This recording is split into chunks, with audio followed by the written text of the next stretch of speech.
Hi, and welcome to the latest PopBucket podcast. With me today is James. Hello. And Michael. Hello there. Hopefully we'll be getting Gareth back in. He's had a bit of problems, but I was hoping he was going to tell us all about Dark Souls 2, so we can reread the review. I don't know if you've checked it out yet.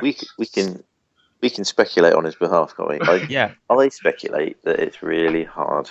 I concur with that speculation. It's those sort of insights with PopBucket is why it's... This is up-to-the-minute gaming news, people. Straight talking information. That's exactly it. So I know Gareth's given it 9 out of 10, but if we can get him in, we'll let him talk about it. So, Michael, I know you've got a game you're dying to tell us about.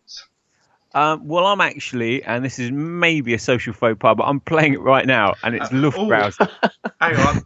You can tell us some facts about it. You can't tell it because it's embargoed until early next week. Okay, I'll tell you, basically, if you remember the old 1942 game, which was like a arcade side-scroller, not side-scroller, like a game where you played as a aircraft, and basically there's flak everywhere, and you've got to dodge it. Mm-hmm. It's like a steampunk version of that. Graphics-wise, if you imagine, you know the old printout fact sheets that you used to get on dot paper? Bit like that, but brown. So very distinctive. But you don't play it for the graphics, you play it for the gameplay. It is literally, it's very much, you know, the Hotline Miami play ethic where it is you die, but you jump back in straight away, and it's really addictive. Same thing with Luftbrowser, except you're in the sky and there's all things around trying to shoot you. So that sounds interesting. Well, I look forward to a review. Yeah, I'll try and make it a bit more in depth than that. But it's in depth as we get to now. That's just merely some fact telling about the. Of a game, but it does look good. It's called. Is it Luftbrowser or Luftbrowser? Luftbrowser, yeah. It's pretty. Yeah. Well, I'm going to avoid gushing now, but I think it will be a positive review. Let's put it that way. So Luftbrowser means like air, doesn't it? It does, yeah. And what does Rousers mean German? Come on, Mike, you're quarter German, half German, quarter. I'm a quarter Don't be giving out that information. I should probably know this. No, Mike. Luft is like lift. Rouser means to rouse. So there you go. Rousing. Yeah. I don't know why I didn't get a better GCSE in German. So, yeah. Anyway, Mark, what have you been playing recently? I've been playing Titanfall. And it's definitely a game to get the Xbox One for. Just leave it there, mate. It's definitely a game. Definitely a game. Yes, it's a very good game. It's rekindled a bit more love for multiplayer FPS games.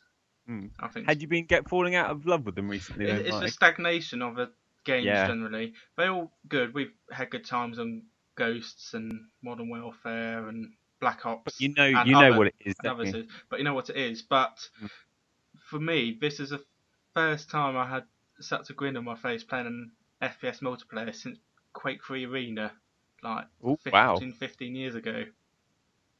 High praise indeed. It was just... You can do some really ridiculous stuff, can't you? You just feel like a complete boss when you're sort of doing your parkour, sort of free running over a building, sneak up on someone, give them a little karate chop to the back of the neck, and then sort of, jump onto a giant robot and start riding that around. It's just like an endless kind of roller coaster of really fun chaos, isn't it? Yeah, it's a lot of chaos, but a good chaos. It's not like you can't work out what's going on, or it's controlled. It's controlled chaos. It's controlled chaos because you have 6 people on a team, human players, but then drop pods of enemy AI grunts coming down. So you've got squads of about 4 or 5 AI soldiers running around in different parts of the map. So you can have I don't know how many actually is on the map, but maybe 10 AI soldiers at a time on a map, or for each side. It seems like more. Yeah, I'd say about 20 in total, isn't it? Maybe 10 aside. And it's really good fun. So if you're really, really rubbish at a game, at FPSs, you can easily pick off the AI soldiers who are quite easy on the grand scheme of things, and you still get a point. Say for team deathmatch, it's called attrition. If you pick off one enemy AI, you pick up 1 point for the team. So it's not a big one compared to, say, taking down a Titan, but you're still helping out the team, even if you're terrible. Yeah, and you've so always you can got still something contribute. You've always got something to shoot at, haven't you? You've always got something to shoot at, and something you can always win against, and you're always guaranteed a Titan. It's like every 3 minutes you get a new Titan. But if you're good, you can reduce the time it takes to arrive. So when I jumped onto an enemy Titan, you can rip off its protective armour and gun down sort of the mechanics inside, and do that once or twice. 2 full clips load into the Titan. You've knocked off 30 seconds or so to your Titan arrives. So it's a really good balancing act between rewarding good players and rewarding poor players, or ones who haven't. Making sure they're not penalised too heavily. You're not penalised at all. Call of Duty, you're penalised for not memorising maps, not playing 100 hours of it, perfecting your gameplay, or like campers. Or the campers, someone sniping some weird corner of the map. And you never got a chance to get a good kill streak. How many times have you had like a 15 kill streak? And call in like the most powerful thing. Very few for me. Yeah, not that often. No, no, you don't get it often. Whereas sometimes there's people shouting "noob" right now. Exactly. I'm sometimes lucky to get a UAV come across. Oh, bless you! I get excited when I get the little guard dog companion. I think it's like 4 kills or something. Yeah. He's a boss. He is. Yeah, he's all right. He's like, yay. So, and good players got even better because they could easily bring in kill streak to bring in carpet bombing runs and stuff like that, or attack helicopters. So you're just annihilated. But this is completely the opposite. It's great for everyone. The free parkour mechanics work really well. It's brilliant. So at one point I was running around, gunned down a human control person, a couple AI grunts, run up the wall, bounced off another wall, jumped onto the back of a Titan, shot that down, jumped off. My own Titan arrived, so I hid for about 5 seconds while it jumped down from the sky, gunned another Titan down, stomped on a few more soldiers. I then blew up, but then I had the auto eject, so I went flying 100 meters into the sky, dropped down onto another Titan, gunned that down, blew that up, then rinse and repeat. Just a seamless gameplay experience. It's seamless. It's so much good fun. Obviously, and you don't die nearly as often as you would in sort of Battlefield. Sort of Battlefield, it feels like it's kind of kill for kill, really. You can string together a fair amount of gameplay. It's not like the maps are quite big, and but there's still a lot going on. But you're not dying constantly. It's not like it doesn't have a choke points that a lot of FPSs have, because you can jump up into the sky and sort of run up along walls. It's not like everyone goes down a single corridor and just guns down any soldier that comes around the corner. There's none of that sort of gameplay. None of that that business. True. Like when you sort of start the match, usually in COD people go in like one of 2 directions, but in this it's really fun. You just watch people just fanning out completely. You've got people kind of going kind of vertical, other people going underground. How big are the maps then? Bigger than anything of Call of Duty. They're probably like this. I'm trying to think. Is that like maybe that Castles map on Call of Duty? What's the on Ghost? Something Henge. The Scottish Castle one, yeah. You know the one. Stonehaven, maybe a little bit bigger. Stonehaven, than that, maybe. I think the smallest map on Titanfall would probably be a bit bigger than that. Some do sprawl out quite a bit more. But it will be a system seller, Titanfall, that's for sure. And in time, that would be a good game to get. But I do like the fact that it's, they're at least trying to do something different, and they came together to make that game because they were tired of doing what they were doing. So Definitely, it's commendable what they've done and how they've achieved it. It's not perfect by any means. They still could make some little changes, but I never had so much fun with an FPS for quite a long time. So it's a very good job. I'd highly recommend playing it.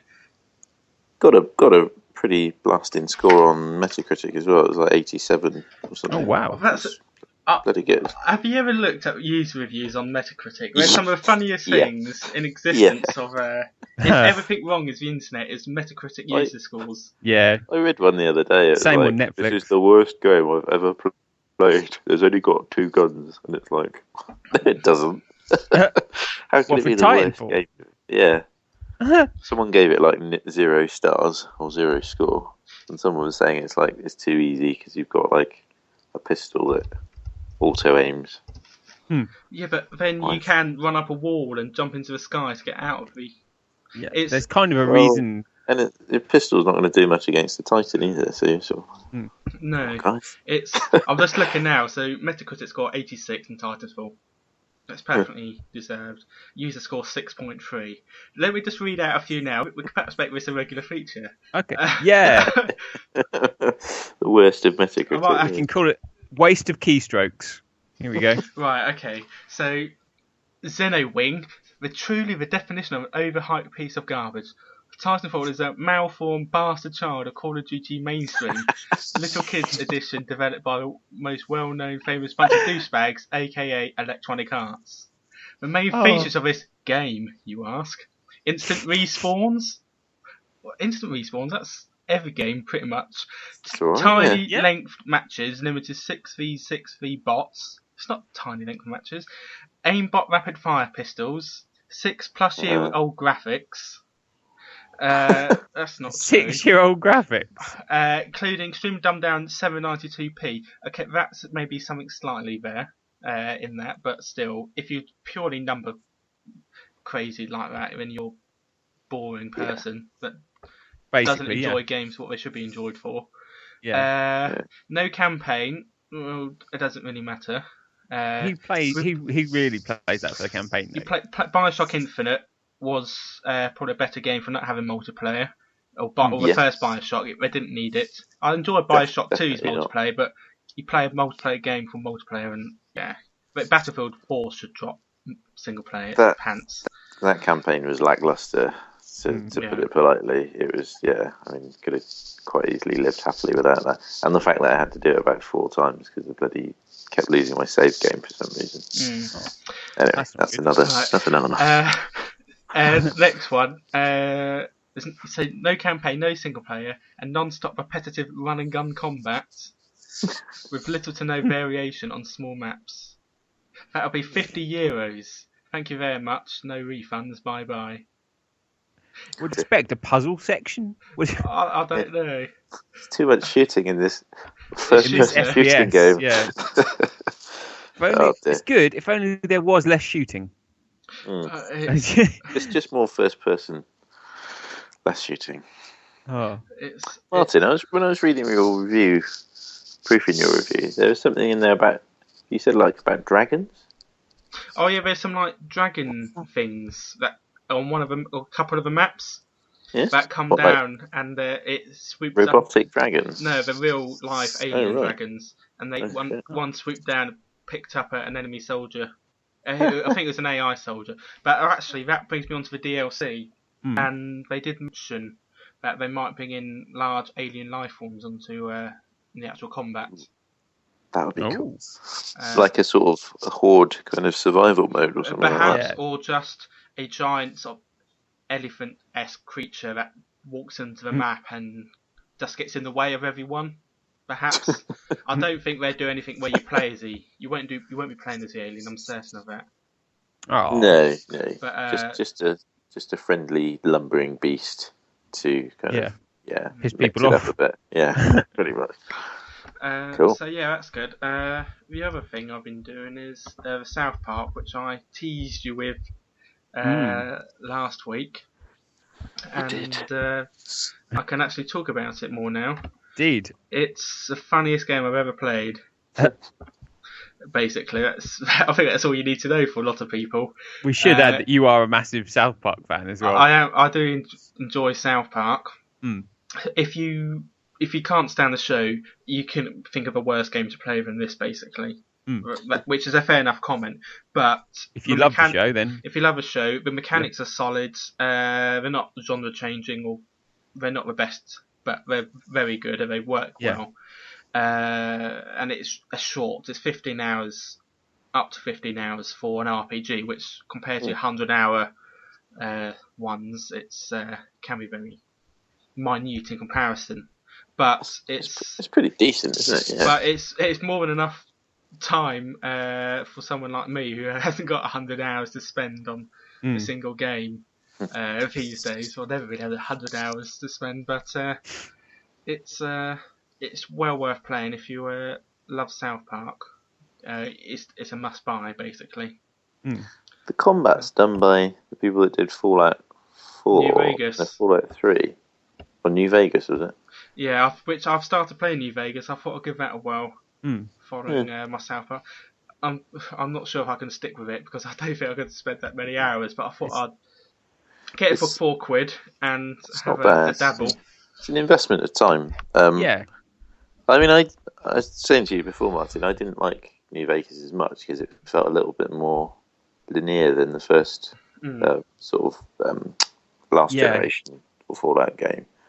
There's a bit more exploring to be done there, whereas New Vegas, I think, kind of... It does yank you back onto the storyline, doesn't it? New Vegas. Yeah, quite a bit. It's quite hard to get away from it, isn't it? But yeah, I mean, a decent game nonetheless. If you've got the time to spend. I'm with you, James. I liked the preceding one on the Xbox. That was a lot better. What was I forget the fucking title. Just Fallout 3. Fallout 3. Yeah. I will probably pick up Fallout 4 much sooner when that inevitably comes out. Yeah. Because I've started getting into RPGs more recently.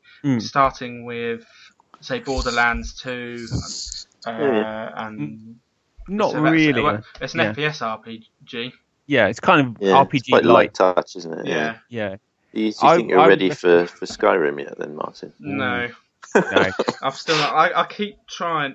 I've only enjoyed one Final Fantasy, and that was Final Fantasy X. Was it Final Fantasy X? Where you had the giant dome, and you played some weird sort of that's the one thing. Oh yeah, it's got the blonde guy. Yeah, it's Final Fantasy X. Oh, that was on the PS2, wasn't it? It was indeed. Yeah, that's the only one I've ever really enjoyed. I quite like that one. I like 7.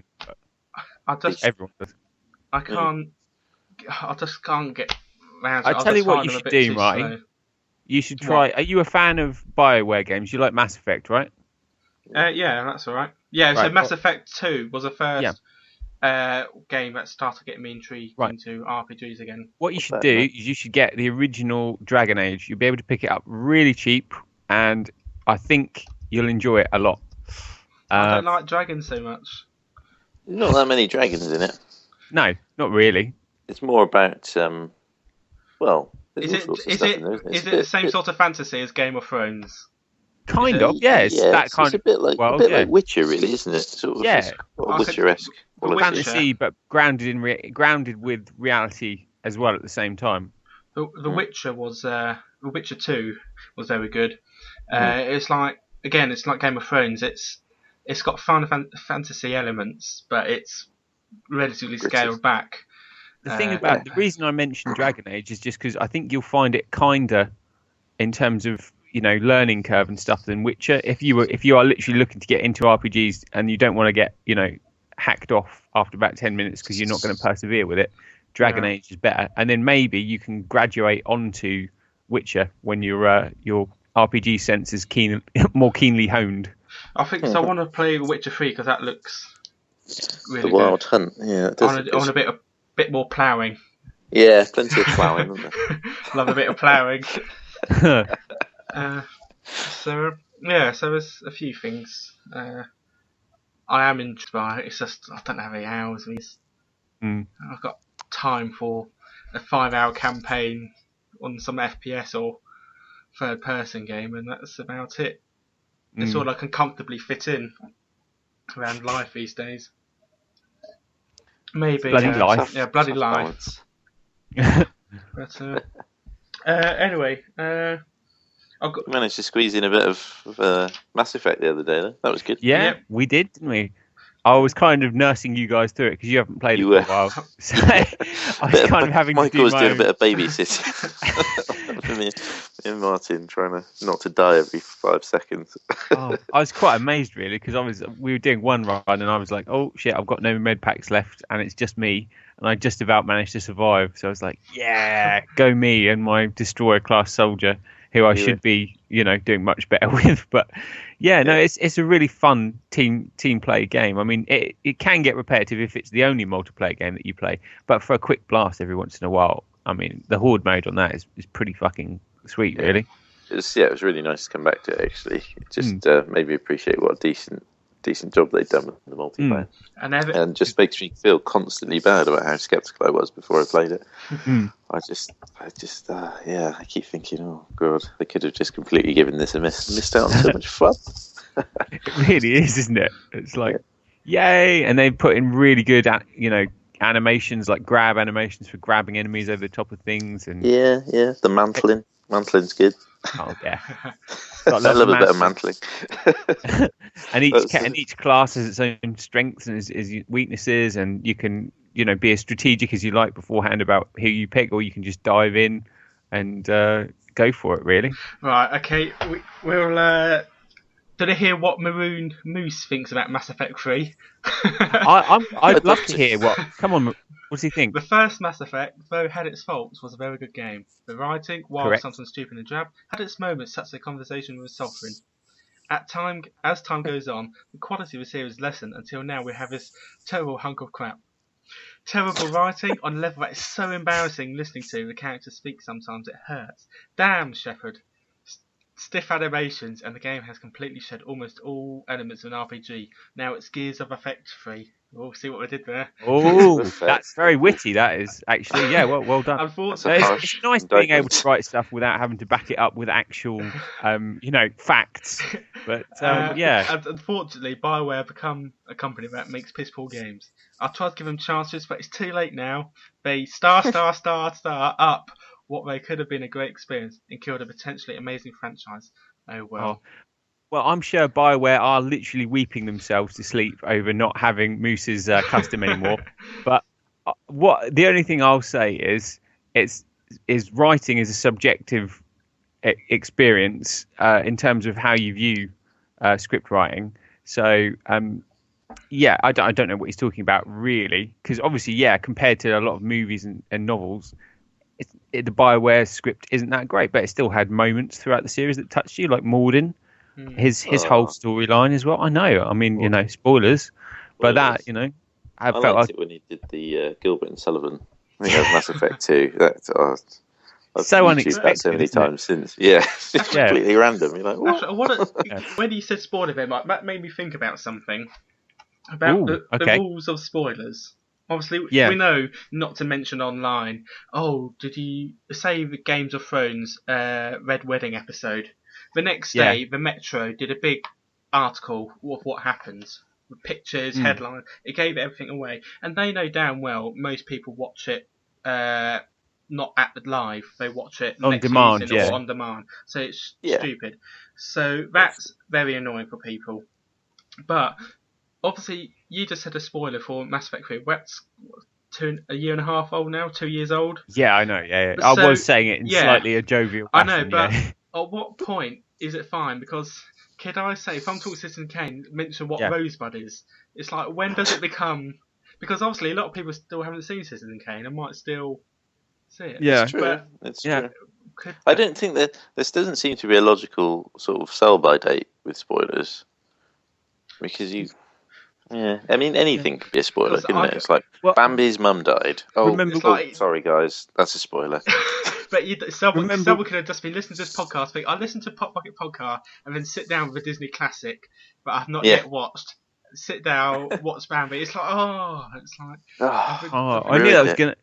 I knew that was gonna happen. I didn't feel a thing when she got shot. Now, and also historical stuff. And I did actually see this on a website. It was fucking hilarious. I think it was something to do with one of these Roman computer games set in the thing, and they go, "Oh, for God's sake, you've given away the fact that Caesar gets stabbed." I was like, "Well, what is the limitation on spoilers then? Is it like 1500 years? What It's so I think it can get a bit ridiculous. I think it's about you just using your common sense, really. And if you are also, it's 50-50. Part of it is on the part of the reviewers and the commenters, and part of it is on the viewers. If you are going to watch Breaking Bad and you haven't seen it before, and you probably best to avoid in-depth reviews, probably just skirt, read. Because I remember what happened to me, it really annoyed me, is because Sherlock's recent series. Yeah. I watched the episode with where it's the guy who has information on everyone. Oh yeah. And you think it's stored in his glasses, that episode. And there was a massive event that happens at the end of that episode, right? An action that Sherlock Holmes does. And I was reading a review, not a review, but just even in a paper, something describing the place where it was shot. And this is the mansion where Sherlock Holmes did X. Right. And I read that, and I hadn't seen it, and it was only a day after it had gone out on transmission. Yeah. So again, with you, I'm with you on Marty. That was damn foolish. I think you should give it at least a week after transmission before you do any related articles. And if you do a related article that isn't even about the plot, don't mention the plot. Yeah. Well, if you do, put a warning in. Say warning. Yeah. Spoilers coming up. Yeah. Spoilers ahead. Yeah. It's on in Metro. Yeah. Have you ever read the Metro? I don't know if you have it down your way, James. We do, yeah. We get it on the buses, and people bring it in to work. So I don't know if it's the same editorial team on the whole, or if it's just a few little local stories. But they have like Spider Watch. So on the preceding page of a picture of a spider, they put a warning: Spider Arachnid Alert. So basically telling people spider things. It's like, oh well, we can probably tell that Game of Thrones, or just a spoiler alert. Box before you hit the entertainment page. Spoiler alert for Game of Thrones, Breaking Bad, and Sherlock Holmes, or something like that. Yeah, would it kill you to put a spoiler? Because some people are phobic of spiders, but some people are phobic of spoilers. Paper. So you'd be like, spoiler, warning, this paper contains paper. Paper. Yeah. I think you've got more problems than just an allergy to paper if you can't figure that out, though. But you could be reading the digital version. Well, this is true. Yep. And, but once again, you would think that you would be aware that you were reading the digital version. It doesn't work the same well. Yeah. Anyway, I've got some entertainment TV news. Ooh. Big Bang Theory has been renewed for another 3 more years. Whee! I saw that. Predictable, but happy news anyway. I'm happy with a bit more of that. So I'll take it to 10 years. Do you reckon they'll end it like Friends and end it after 10 years? Hopefully. Depends if the series depends how well the series does, really. I mean, if it's still pulling in the viewers at the end, then probably. If it tails off, then they might end it beforehand, but I can't see it tailing off. Yeah, I can't think if Friends was tailing off at all or not. There was a few storylines kind of coming to an end, but it's like the romance. There's like Monica and Chandler and all that sort of stuff. But I think the viewership was still strong, wasn't it, really? I think maybe they just ran out of ideas. And the cast wanted to go and do other things as well. True. Yeah. But yeah, looking forward to that. I'm more than happy with a bit more Big Bang Theory. Also, it's loosely linked because it's based on the X Factor. But later today, me and the wife are seeing the X Factor I Can't Sing musical. No idea how that's going to go, because I've been reading some news stories how it's been a bit of a shambles today, and ticket sales aren't doing well. And I went onto this website this morning. I said, "Well, can I have 10 tickets, please, for like the stalls, and 10 tickets are available in a row?" It's like, Wow. I don't know. I'll be intrigued to see how it goes. Maybe it's really good. You never know. Sometimes early reviews don't reflect the quality of the final thing. We'll see. Maybe. Is that people from the X Factor that are in it, or is it people playing? No, so it's Nigel Harmon, who Sophie loves, was playing Simon Cowell. And you've got other people just playing. You got someone playing Lou Walsh and someone playing Cheryl Cole. But so it's written by Harry Hill. So I like TV Burt. Yeah, you can't go wrong with a bit of TV bit. So his movie didn't get that good reviews though, which is weird. So I never saw it myself. But... I've no idea how that's going to go down. It's Sophie's Christmas present, so it was for her. So I'm tagging along. At least we're getting a pizza afterwards. So all else, I've got a pizza. Silver lining. A bit more Expendables news. Expendables 4. There's been some rumours Jean-Claude Van Damme's been stoking. Really? Expendables 3's out this Would be in August. Jean-Claude Van Damme's interest to have another one of those, would it? Expendables 3's out this year, but I don't. If you've seen Expendables 2, it's unlikely Jean-Claude will be coming back. But some fans have come up with a mental idea. He plays his brother. He plays a twin brother. Like he did in that movie that time. See, these are clever people, these fans, aren't they? So he's played twins about 3 times before, or replicants or clones or something. So they thought he was called John Villain in Expendables 2. So they thought we could call him Claude. Yes, he was. He was called John Villain. So he could be called Claude Villain in this sequel. Oh my god! So if anyone would be suitable for playing a bland, replicable version of a person, I think it's Jean-Claude Van Damme. There we go. They could give him the mullet, like from the Coors advert. That would be cool. Yeah. But are you looking for... Me, Mike, and another friend watched Expendables 2. It wasn't as good as the first one. I enjoyed the first one a bit more, my memory at least, anyway. My memory. It was a bit too shocking at times, the second one. It was pretty bad. There's like the bit where Arnie goes to... I think it's Arnie and Bruce Willis. Bruce Willis goes to him, "You'll be back," and then Arnie goes, "Yippee-ki-yay!" And there's no reason for them to say that to each other other than just to shoehorn. There's so many. Yeah. You could have done it in such a cleverer way, but no. Because the third one, it's got Wesley Snipes, Harrison Ford in as some of the new people. Harrison Ford. Yeah, oh wow. He's, Have you seen the movie ads with Harrison Ford? We saw it when we saw the Lego Movie, which I thoroughly enjoyed, by the way. The ad with Harrison Ford describing Sky Art movies. He looks so depressed during that. Like he's just trying to. It's almost as if he's just doing it for the money. I don't know why he's he looks like that. But it's just at the end of it, I was like, Harrison, mate, are you okay? Because he really does. If you watch that movie on the big screen, watch that ad. Just watch Harrison Ford, and you can see he just thinks, I've just got to get through this ad. But there you go. Strikes me as a man who's seen too much. Is it like a lot of those, like the sort of the Sky and the Virgin adverts when they sort of kind of bogart people into these things? Yeah. Kind of think, God, what are they doing? And you know that behind their eyes they're thinking to themselves, I really shouldn't be doing this. This will be my career. There's a really funny bit of footage of Harrison Ford doing an interview for Ender's Game. The movie Ender's Game. Anyone remember that? It came out like recently, but came out on DVD, didn't it? Was it straight to DVD? No, I think it did get a cinematic release, but Harrison's just sitting in the interview chair. He's just slumped there. I've never seen a man so disinterested and couldn't give a shit and not covering it up in an interview before. If you can find that Ender's Game interview footage, it's worth a look, definitely. But yeah, it's. I'm just looking at Metacritic review scores now for Expendables 2. It's fascinating. I'm fascinated. I'm getting obsessed with this now. Right, this I've Killed for Rice has rated Expendables 2 0 out of 10. Okay. Not the best movie I've seen. It's not very intense. Don't really feel physically exhilarated. Storyline was average, but could be better and should also be a bit longer duration. 0 out of 10. So you're saying it's average, but giving it 0. You're saying it's a bit crap and it should have been longer. You'd have liked more crap. You'd have liked more of the same crap. There wasn't it wasn't very good, but I could have watched a bit more. He wanted to be physically unexhilarated for a bit longer.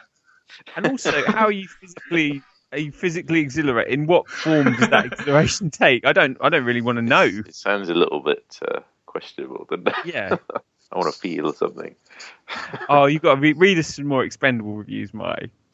Okay, that's not a problem. Lambo442 says, absolutely atrocious movie on so many levels. I love mindless action, but the dialogue is so good awful, spelling there, that I wince nearly with every line. Cliches flying around left, right and centre, and how the hell are none of them getting shot? They're running around. They're running around in the open, making lots of noise, but there's no way these guys would last 5 minutes in the field. Okay, their special effects are good and the deaths are realistic. But as the film has no substance, the violence just seems gratuitous and pointless. Yeah. Great, well done, Sly. You can accurately depict a man's head being blown to pieces, but can you make a decent film? No, not since Rambo 4. Van Damme. Not Van Damme bagged this film 1 star from me just by being in it though, and he gave it 1 out of 10. So he got 0 out of 10, except Van Damme got him up to 1 out of 10. What I like is it's Rambo got no 4 substance. is the. And it's awful, but Rambo 4 clearly was. That set the benchmark there. Yeah. The watermark is Rambo 4. I don't. Yeah, come on. Rambo 4 was atrocious. Oh, that's amazing. It's funny, all this. I think you need to do it more often. I like a bit of Metacritic. It's kind of a hobby of mine. And Love Film as well. Some of the reviews on Love Film are just great. Yeah, same with read a review for like The Hobbit. This is so unrealistic. None of this would ever happen. Okay. Some of them have got to be wind-ups, though. Some of them have got to be. I don't know, but some of these people just seem to be the most angriest people in existence. It's like if me and you, or I think any normal person comes out of a film and thinks, oh, that's a bit shit, that film. Yeah. It's like, oh, we might tell your friends or something, but write an angry review. A dissertation on how bad it is. Yeah. And also, how many people have actually, made their viewing decision based on Lambo's review? I think unless there are a scary number of people that dense out there, I don't think too many of them are going to be going, oh well, it doesn't stack up to Rambo 4, so I'm not going to be seeing it. This reminds me, actually, a friend, Russell, he showed me some videos, and I laughed at it. I cannot remember the name of it, but it's really funny. And these 2 serious sort of actors do recreate a scene. YouTube comment reconstruction. Yeah. That's amazing. It's brilliant. Have you seen the Believer one? The Believer one. I've seen one like Justin Bieber. You're just jealous because you haven't even got a penis. But it's these 2 really serious actors, the one I've seen. Yeah. And they perform it like an Ibsen play, like a Harold Pinter play or something really serious, but it's the dialogue from an incredibly infantile YouTube comment sort of slagging match that they've been given. It is just really amazingly done as well, and shot like a serious play as well, which makes it even more hilarious. So yeah, definitely check it out. Yeah, I can't remember. It's a shame. I think a lot of people would find it really funny. But oh well. And I'm going to have to leave it today. That's fine. But if you like our new Metacritic idea, if you think we should bring it in more often, it seems quite funny to me at least. Let us know if you find it funny too. But otherwise, that's it from me and Michael and James. Yeah, see you guys. Bye bye.